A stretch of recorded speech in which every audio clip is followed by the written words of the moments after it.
ఇక హరణ్ పాండ్యా హత్య ఎట్లా జరిగింది అనేటువంటి కోణంలో ఎంక్వైరీ జరుగుతూ ఉంది. అప్పట్లో యూపీఏ గవర్నమెంటు స్వతంత్ర కమిషన్ వేసి విచారణ చేపిస్తూ ఉంది. సిబిఐ ఎంక్వైరీ స్టార్ట్ అయిపోయింది. సిబిఐ ఎంక్వైరీ స్టార్ట్ అయింది. సిబిఐ ఎంక్వైరీ స్టార్ట్ అయినటువంటి సందర్భంలో సిబిఐ ఆధారాలు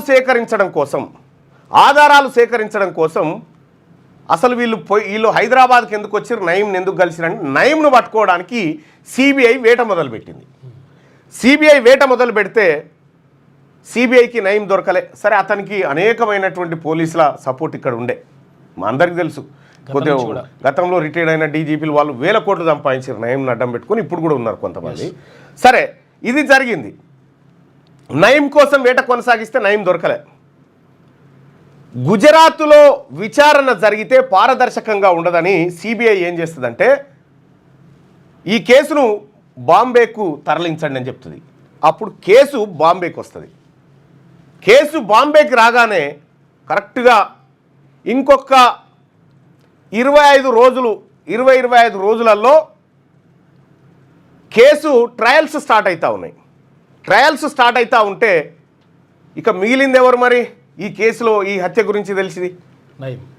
నయీం ఒక్కడే మిగిలిండు. కేసు విచారణ ప్రారంభమవుతుంది అనేటువంటి 20 రోజుల కంటే ముందు కరెక్ట్గా 2016 ఆగస్టు 7 తారీఖు రోజు నరేంద్ర మోడీ గారు హైదరాబాద్ వచ్చాడు. నరేంద్ర మోడీ గారు హైదరాబాద్ వచ్చి వివిధ సభల్లో పాల్గొని వెళ్ళిపోయిండు. నరేంద్ర మోడీ గారు ఢిల్లీకి పోయే వరకల్లా నయీం మర్డర్ అయింది. నయీం హత్యకు గురైంది. షాద్నగర్లో హత్యకు గురైంది.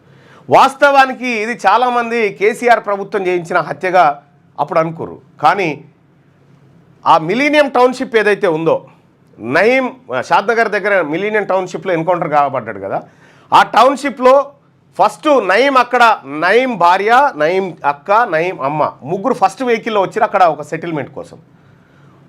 వాళ్ళు ఆ ఇంట్లోకి పోయిన తర్వాత నయీం రెండో వెహికల్లో వచ్చిండు.